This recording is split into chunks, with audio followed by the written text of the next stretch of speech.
तो हेलो दोस्तों, नमस्कार। तो दोस्तों बता दे, फाइनली एक और गाना खेसारी भैया का आ गया है, वो भी वायरल कर प्रिया सुहानी के साथ।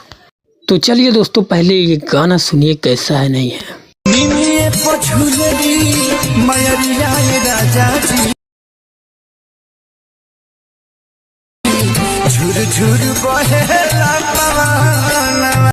तो चलिए दोस्तों, आप लोगों ने एक गाना सुन लिया होगा, भाई साहब खतरनाक का गाना है।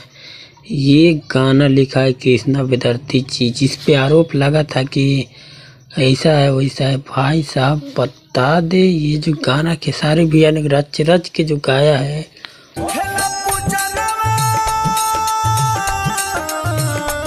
भाई साहब गजब। तो दोस्तों ये जो गाना कृष्णा विद्यार्थी जी ने लिखा है, भाई साहब एकदम मस्त है, एकदम मस्त। हिट तो होना पक्का लाजमी है।